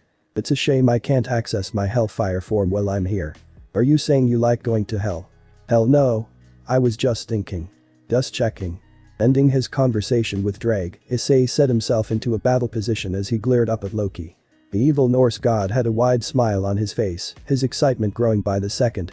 This boy was apparently one of the strongest godlings in existence, and Loki wanted to prove his superiority by fighting him. It was going to be a glorious battle, which would end in the spawn of the sun's defeat. It's time to begin, boy. Are you ready to face the most powerful Norse god in existence? Loki shouted out as he released his power. Issei kept quiet as he remained focused. This god seemed to be far more competent than Riser and Kakabiel put together, so Issei knew he had to concentrate on the fight. The solar god stood with his eyes completely narrowed in slits. This was his first time fighting a god. From the power Loki was emitting, it was easy to assume that Riser and Kakabiel were flies compared to this joker. Blaring out his solar aura, Issei grunted as he glared at Loki. Alright, Norse god. You asked for it. Issei declared as his aura increased. Floating above the faraway building was a figure. Although she had existed as a goddess her entire life, she chose the form of a mortal so as to not be detected. The woman had long black hair and brown black almond-colored eyes. Her eyes saddened into a forlorn look as she gazed at Issei Hyoudou from far away. Be careful, my precious little son. Amaterasu Amakami. The one who shines in the heavens. This is our first meeting. Amaterasu widened her eyes and turned to see another floating figure. She didn't recognize the physical appearance of the person, but the tremendous energy she felt was familiar. The power of infinity. It was a beautiful woman in her mid-20s with long black hair that covered her pointed ears. Her cold dark gray eyes, so narrow that they brought fright to the beings lower than hers, were blank without emotion. On top of her head was the headpiece of a Gothic Lolita fashion. Amaterasu gasped as she floated back a little from the woman in front of her. She recognized that powerful aura. The Infinite One. The Ouroboros dragon. Afa smiled as she gazed at the goddess. It is so nice to finally meet you. Amaterasu. The goddess of the sun put her hand on her chest. Well, what are you doing here? Aphis tilted her head as she floated to Amaterasu. That is such an interesting question. Aphis began as she stopped just in front of the goddess. I would like to have a talk with my dear mother-in-law. Amaterasu felt her breath start to leave her throat, finding it hard to breathe. What did the infinite dragon god just say? What? Aphis smiled wider as her gray-black eyes softened, her way of showing a degree of emotion. Your offspring, my Issei. He is my mate. At the Phoenix mansion. Sitting on the living room couch, Shulin quietly hugged herself. Her face flushed with embarrassment and another unknown feeling within her chest. Her blue-green eyes softened as she discovered that she could still feel the traces of Issei's solar aura within her, keeping her warm for a while. It surprised Shulin herself that she never told Issei she knew how to use pyrokinesis. So in reality, Shulin could have granted herself warmth on her own. Yet Issei did so for her. Shulin didn't know what to think about all this. Knock knock. At the sound of the doorbell, Shulin shook her head to clear her thoughts and got up from her spot to open the door. As soon as she did so, she raised an eyebrow in curiosity when she saw who it was at the door. Hey. Is Newbie here? Said the first voice. Blinking several times, Shulin raised another eyebrow. Newbie? She repeated in confusion. Haha. He means Issei-san. So do you know where he is? A dimensional gap. Great Red huffed as he listened to Lilith's light breathing on top of him. The Apocalypse Dragon had to admit that he was a little surprised and a bit miffed when Office and Lilith had traveled to the dimensional gap without Issei. Only to leave Lilith here with him. God damn it, Office. Great Red muttered in his thoughts. The true Red Dragon God Emperor lifted his head up to see Lilith sleeping peacefully on one of his scales. His golden eyes widened slightly as how innocent Lilith looked when she wasn't awake tormenting him. As he looked at his second sister, Great Red huffed again and lowered his head. Normally he would be performing crazy and extravagant tricks around the dimensional gap. However, the Great Red soon began to realize that he was experiencing a new emotion for the first time since he had been born from the illusion of dreams. Boredom. I'm bored. The Apocalypse Dragon truly was bored. Years of ignoring the other beings of the world and performing biker tricks was all he pretty much did. Now, as he floated with the clone of his sister on top of him, the Great Red didn't even know what he wanted to do next. The true Red Dragon Emperor God was known as the one of the most fearsome beings in the universe. With his power, not even ashes of the area he would potentially destroy would remain. If there was only one thing that could set him off, it was the act of staring at him. However, even the Great Red himself knew that he had changed. Sure, he was a delinquent with the personality of a short-tempered biker, and he still hated it people stared at him, but as he began to spend more time with Issei, and especially Office, and yes, even Lilith, he knew his views had changed. Awkward comfy. Widening his golden eyes in surprise, Great Red turned his head to look at Lilith, who was attempting to fall back to sleep in order to get comfortable. His golden eyes widening further, Great Red silently huffed and lowered his head, closing his eyes. Seconds later, a crimson-black cover manifested above Lilith and placed itself on her. Opening his eyes, the Great Red huffed again as he looked around his surroundings of the dimensional gap. You're lucky you're a part of Office. Otherwise, I would have kicked your ass out of this place a long time ago. Unbeknownst to Great Red, Lilith's mouth started to curve upwards into a knowing smile. In the student council room. Two young women were silent as they worked diligently in the student council room. One stacked the sheets of papers, while the other stapled them. Do you believe it was a good idea to send Saji to retrieve Issei Hyoudou? I didn't see any harm in doing so. Why do you ask? Because I have a feeling that Riaz has sent a member of her peerage to retrieve him as well. Riaz would do something like that. Sona said as she rolled her eyes in annoyance. Tsubaki stared at her master for a couple of moments before she removed her attention to look at the papers. Seconds later, she looked back at Sona. Aichu, you don't think we're stalkers, do you? Sona paused in her stacking and turned to look at her queen. She raised a thin eyebrow in curiosity. Us? Stalkers? Humph, if anyone's the stalker, it's Riaz. After all, she was the one who tried to sneak into Issei Hyoudo's house. Tsubaki raised an eyebrow in confusion. For what purpose? Sona gave Tsubaki a blank look as she answered her. She wanted to introduce herself. By sneaking into his room? Yeah, I know. It was a stupid idea to begin with. Wouldn't it have been better to just fly into Issei Hyoudo's house? Or better yet, knock on his door? Of course, but Riaz was so eager to introduce herself to him, she really didn't think her plan through. In the Occult Research Club. But you. Bless you. Ugh, thanks Akeno. Riaz sniffed as she blew her nose. Just moments ago, she was completely fine, but seconds later, she had gone off on a sneezing tangent. It had gone on to the point that tissue boxes were placed on her desk. Another box of tissues was placed on the desk. Riaz looked up to see Kaneko wearing a mouth mask. Although thankful to receive the solution to her sneezing problem, Riaz flashed Kaneko a pout. Thanks Kaneko-chan, but it's not like I'm sick or anything. That's what they all say, but you. Kaneko pointed out as she walked back to the couch. Sitting on the couch was a girl with blue hair. She had highlights in her hair and wore the Kuo Academy uniform. I have to agree with Kaneko-chan, but you. The blue-haired girl said as she got up from the couch to give Riaz another box of tissues. They were going to run out of tissues at this point. Riaz pouted again as she accepted the box. I'm not sick, Zenobia. Zenobia hummed sarcastically as she walked away. Riaz sighed as she blew into the tissue. Either I really do have a cold or someone's talking bad about me. Akeno smiled slightly as she backed away from her friend. That was clever of Kiba-kun. As soon as Riaz asked one of our members to go retrieve our cowhide, Kiba-kun immediately volunteered to do so. It's as though he knew Riaz was going to go off into a tangent like this. Either that or Kiba-kun really wanted to see Issei again. But the Amaterasu, and Office. The Amaterasu didn't know what to say. One of the most powerful beings in existence was right in front of her, and what did it just say?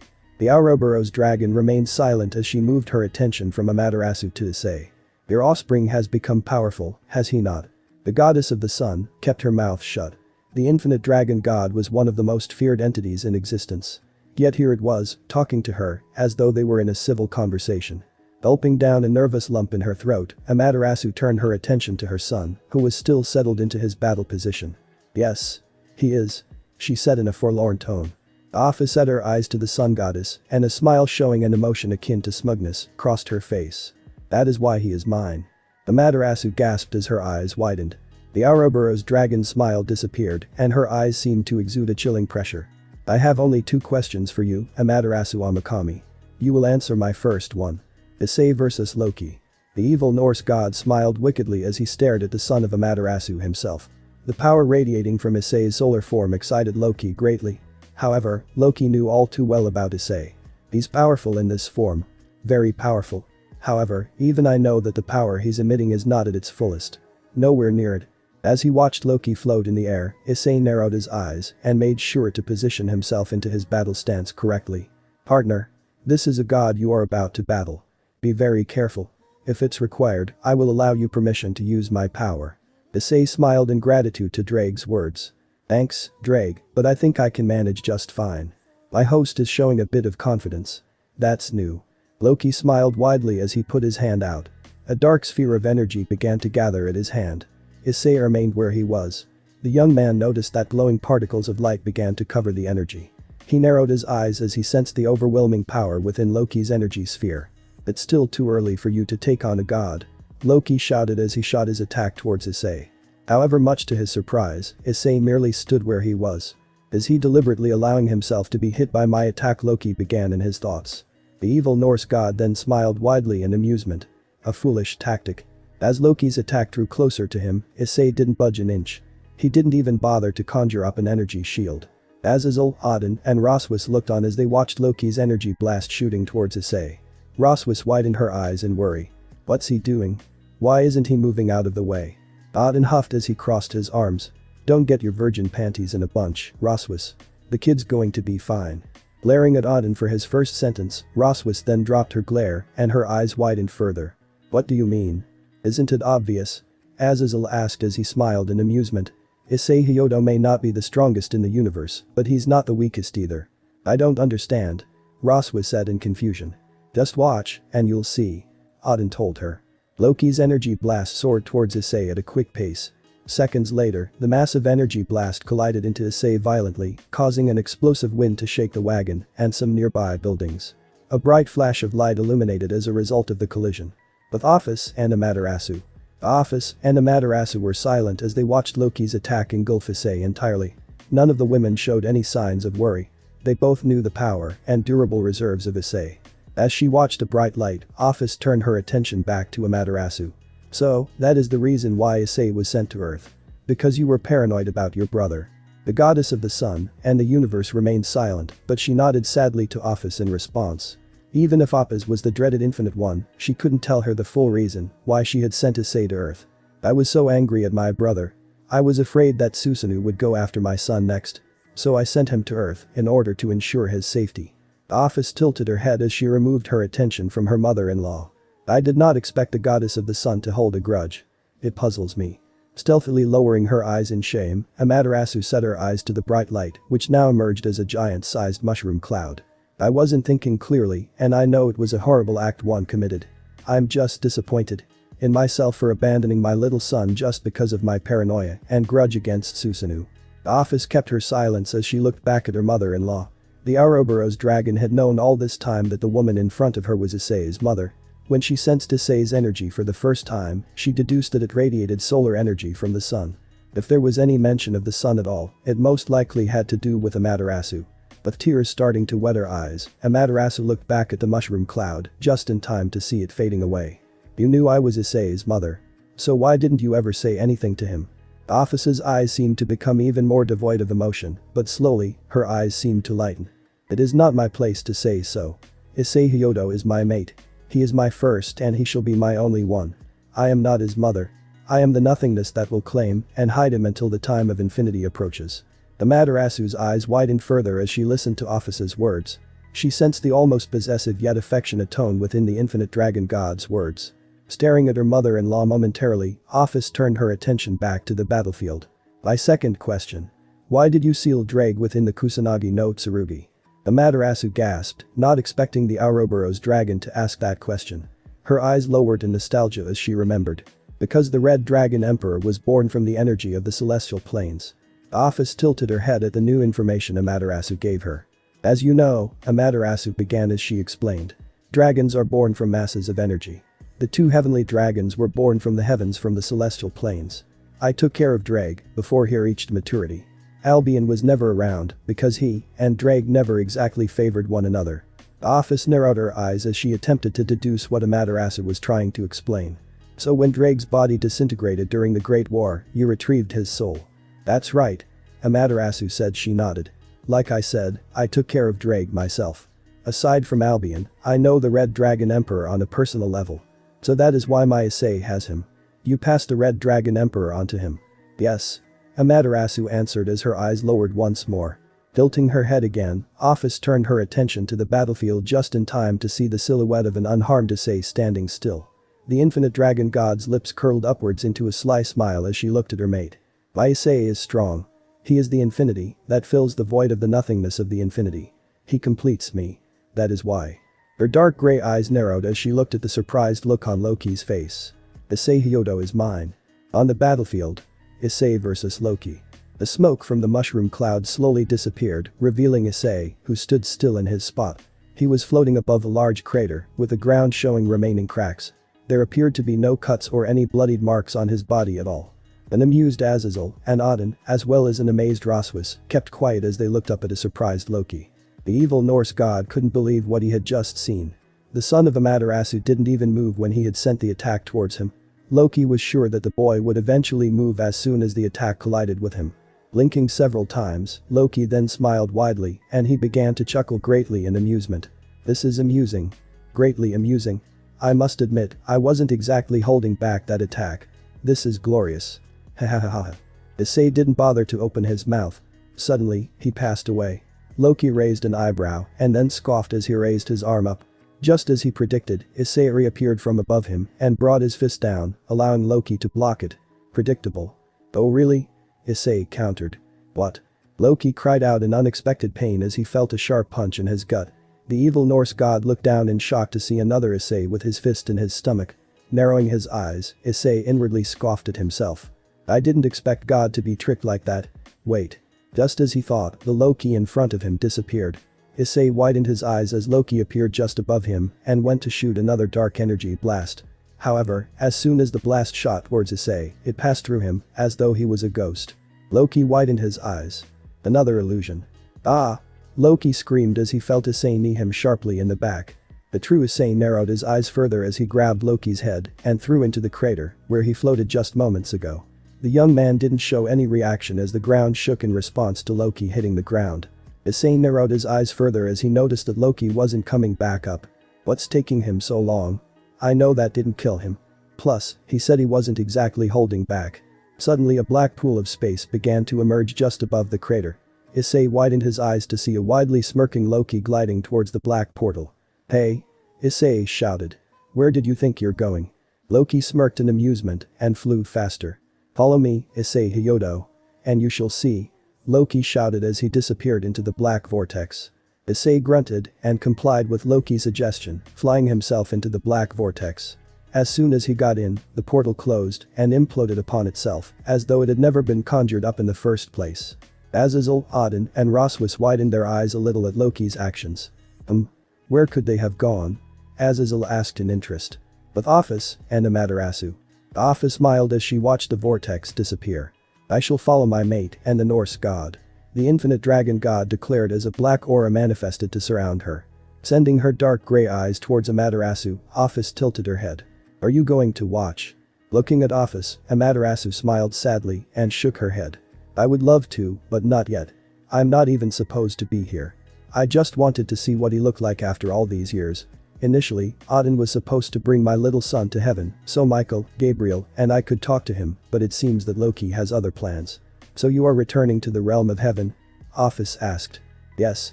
Amaterasu answered in hesitance before she transmitted away. In the arena of the underworld.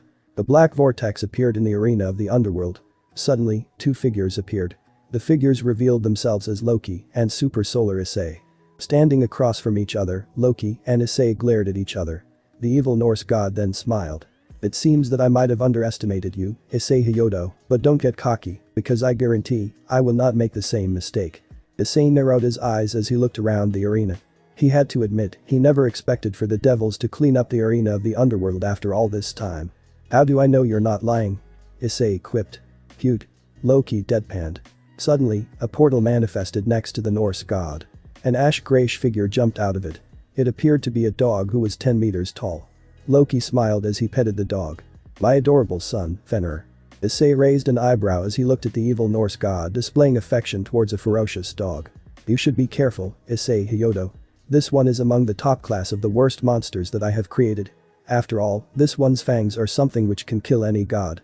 I haven't tried it, but it should be effective against gods from other religions. Issei widened his eyes a little at Loki's explanation. It can kill any god. Loki smirked widely as he pointed to Issei. Let's see how you fare against my lovely son, and I, Issei Hyoudou. Loki declared as he flared out his godly aura. Issei narrowed his eyes darkly as he clenched his fists. A familiar blackish-gray colored aura manifested around his body. Both Loki and Fenrir raised their heads in confusion. The blackish aura imploded and engulfed Issei, causing the arena of the underworld to shake and become illuminated by a bright light. The ground trembled, as though the flames of hellfire itself was causing it to shake in terror. Loki removed his hands from his eyes, and he let out a stifled gasp. The appearance of Amaterasu's son had changed once again. His hair was now black in an upright style. His left eye was a stern brown color, while his right eye was a black-grayish color. His facial features sharpened, far contrasting from his usual calm look. Loki's eyes widened at the sheer explosive power Issei was emitting, but then he smiled in a crazed manner. So this is the power of Issei Hyoudou. Amazing. Absolutely amazing. A hellfire Issei. In his hellfire transformation, Issei narrowed his eyes darkly. The flames of hellfire surrounded his entire body, giving it the appearance of an erratic pool of fire. Suddenly, a series of flames manifested, jutting out of Issei's back. Issei winced as the flames manifested into the shape of wings. Loki's eyes widened further, and his smile looked like it was about to split his face. The flames of a phoenix. You truly are an interesting one, Issei Hyoudou. This form of yours. It exudes the aura of hellfire, but also the aura of a phoenix. Solar Phoenix Issei. Issei got into a battle position as he flared out the auras of phoenix and hellfire. The ground below him and Loki began to crack in tension. Fenrir growled darkly at Issei, who ignored it. Looking at both Loki and Fenrir, Issei held up a fist and tightened it. 2 against 1, huh? Are you feeling lucky? Issei asked as he clenched his fist, causing black and crimson sparks to blaze around his body. A dimensional gap. Great Red opened his golden eyes in surprise when he sensed 3 vast powers. He could decipher Issei's power, as it was already familiar to him. The other sources of energy, he couldn't decipher them. Baka Red. I sense our Issei. Lilith said in her emotionless voice. Great Red lifted his head up to see a teenage version of Office's clone. He noticed that Lilith was no longer wearing the Gothic Lolita uniform, but was now dressed in a different attire. Shaking his head to clear his thoughts, Great Red nodded to Lilith. You too, huh? I sense Issei as well.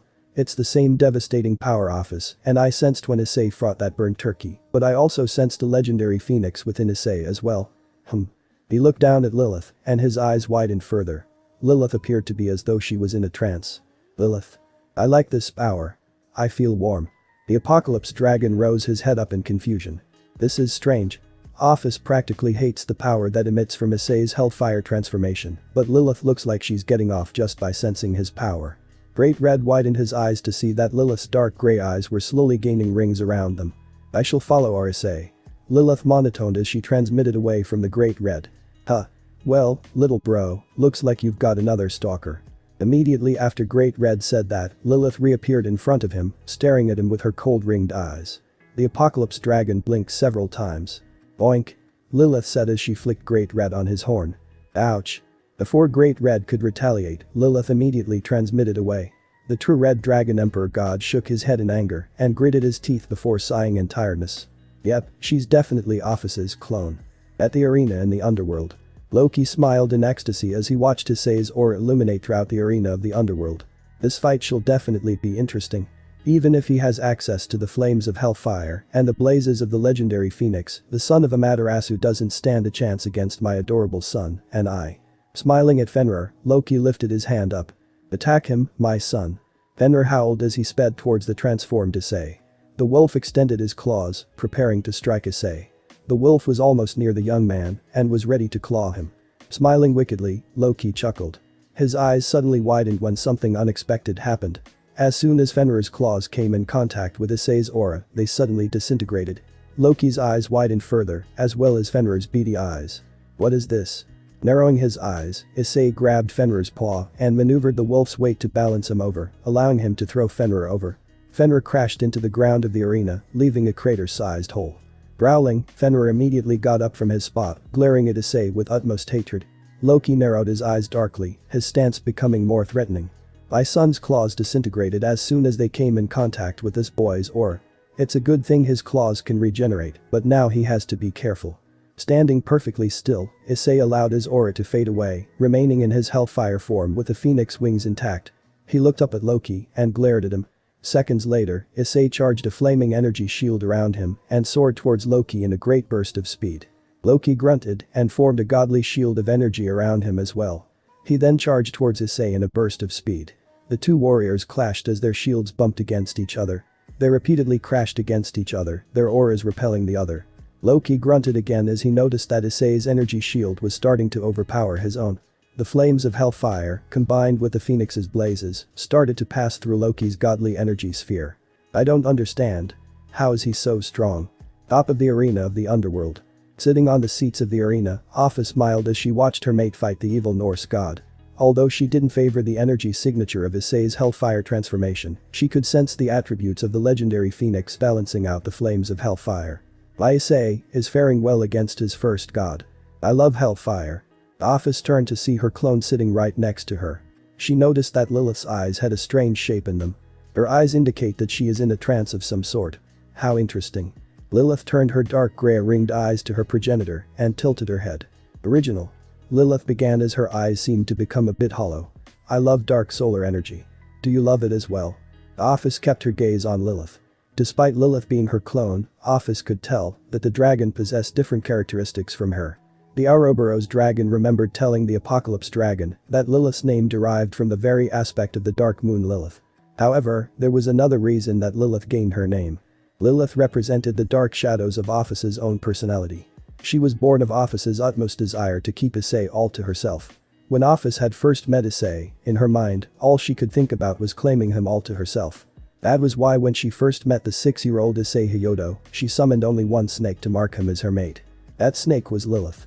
Over time, Apha's interest in Issei had grown to the point of unparalleled obsessiveness. Yet slowly but surely, Apha began to feel genuine love for Issei. Her obsessiveness and jealousy began to fade away. However, some of it still remained, in the form of Lilith. All of the immoral and chaotic feelings Apha had towards Issei was what gave birth to Lilith. Apha tilted her head as she looked at her clone closely. My snake is still naive. My feelings that birthed her are not predominant as of yet. She has not shown any signs of obsession or amoral emotions. However, Lilith seems to favor the aura of Issei's hellfire transformation. I do not like this form of his. Lilith tilted her head as she waited for her original answer to her question. Turning her attention back to the fight between Issei and Loki, Apha shook her head to her clone. I do not like this form of our Issei. Lilith's ringed eyes widened a little in response to Apha's answer. Why? Lilith asked in a childlike voice. I shall tell you when you are older. Lilith's body started to glow with a bright light until the light faded. Lilith now appeared as a young adult, her body showing a bit of development. Apha raised an eyebrow at Lilith. I am older. Lilith said. Very funny, my clone. Apha said in a rare deadpan voice. Issei versus Loki. Narrowing his eyes, Issei brought his fist forward, summoning enough solar energy to pierce through Loki's shield. He successfully landed a punch to Loki's gut, causing the evil god's shield to fade away.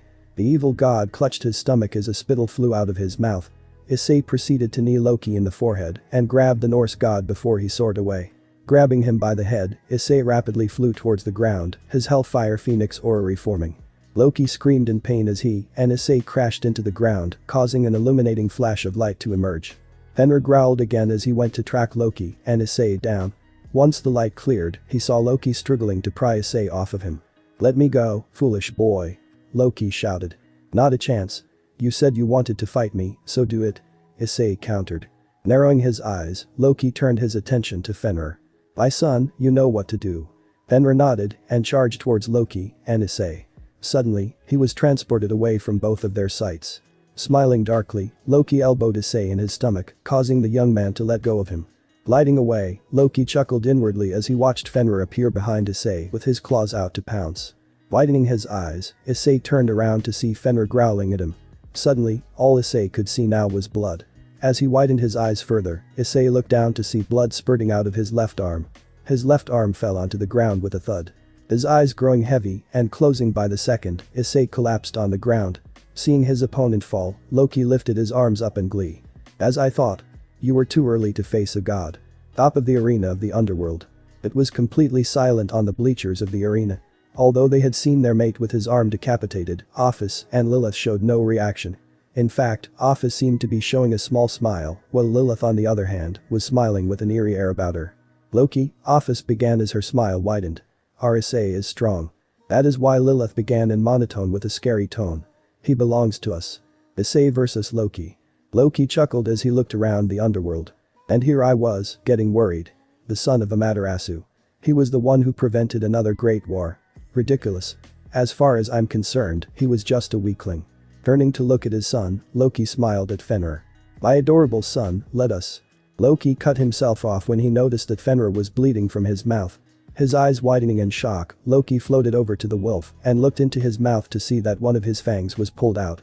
The blood overflowed out of the wolf's mouth, causing Fenrir to cough out a bit of blood. Loki looked around his surroundings, trying to find Fenrir's tooth, only to find nothing. Widening his eyes further, Loki floated over to the motionless Issei and went to look at his hands, only to find that Issei wasn't holding anything. How can this be? I didn't even see Fenrir getting his fang pulled out. Plus, I didn't see the son of Amaterasu pulling out the tooth. Wait. No, it can't be. His eyes widening to constricting pupils, Loki slowly turned around. No. Well, I must say I'm a little shocked by your actions, Norse god. You couldn't even tell the difference between the genuine article and the fake. I guess you're not that strong of a god after all. Loki felt an extreme amount of pain as he felt something pierce his back. The evil Norse god turned around to see Issei stabbing him in the back with an extremely sharp object. His eyes widened in terror. Is that? It was Fenrir's fang. No. Impossible. The Norse god twitched in pain when Issei twisted Fenrir's fang in his back further. The agony he was feeling was so hard for him to endure. He looked into Issei's eyes and he felt his heart stop. I feel like I'm looking into the eyes of death itself. Issei narrowed his eyes as he let go of Fenrir's fang, floating away from the evil Norse god. He looked down to see his illusion fading away. Crossing his arms, Issei sent his attention back to Loki, who stared at him in horror. How? How could I let this happen? Loki? The outcome of this battle was already set to be in my favor. Issei declared. What do you mean? When you summoned that wolf of yours, you said that Fenrir's fangs could kill any god. So I waited until the time you sent him to attack me, and I grabbed one of his fangs. Loki's mouth became jaw agape as he flew a step back from the young man. Narrowing his eyes, Issei put his hands in his pockets. You shouldn't have told me that, Loki. If you hadn't said anything, our battle would have gone on much longer than anticipated. So in reality, you made yourself lose this fight. Ah! Shut the hell up. Loki shouted in irritation. The blood from his back overflowed continuously, causing blood to seep into the ground of the arena. Taking his hands out of his pockets, Issei held his hand above his head, lifting his index finger up. Loki gasped in horror, not knowing what Issei was about to do. Before Issei could do anything else, a portal suddenly appeared in front of them. The silhouettes climbed out, revealing Odin, Azazel, and Roswus. Issei-san. Wait. At the call of his name, Issei turned to see Roswus with a worried look on her face. Lifting her hand, Roswus summoned a series of magic circles which appeared above Loki. Loki widened his eyes when the seals captured him. Issei narrowed his eyes as he sensed Loki's power decreasing. Odin smirked as he looked at Amaterasu's son. Interesting. I sense hellfire and phoenix physiology within this brat. It's no wonder he beat Loki. Bastard's lucky that Roswus came at the right moment. Walking over to Issei, Azazel placed his arm around his shoulder in a friendly manner. What a scary face you have, Issei Hyoudou. What are you guys doing here? Issei asked.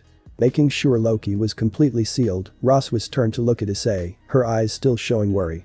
Well, could sense your power and Loki's power as well. We were a little worried that he would lose. Your worry is unnecessary, said a sultry yet monotone voice. The Valkyrie turned to see the Ouroboros dragon herself, as well as her clone. Office and Lilith floated above the crew as the latter looked directly at Issei, her ringed eyes in a trance once more. Humph. You surprised us, Ouroboros. What are you doing here? Odin asked. Office smiled as she sent her attention back to Issei. I was watching my mate fight the Norse god. I knew that Loki was going to lose. That is why I watched the battle. Azazel raised an eyebrow as he looked at the second office, who was now floating towards Issei. The young man raised an eyebrow at Lilith's young adult appearance. What happened to her eyes? Issei asked in his thoughts as he noticed Lilith's spiral-lined eyes. Hey, Brett. Now that Loki is incapacitated and scarred for life, what do you say we go somewhere else? Odin said. Wanting this day to end already, Issei sighed and slowly nodded. What place did you have in mind? Odin smiled as he crossed his arms. The realm of heaven. Thanks for watching this video. Part 4 is over. If you really enjoy this video, like, subscribe, and comment down below, and turn on that bell notification. And also check out the playlist that I have created and enjoy. Link is in the description. See you in the next video. Goodbye.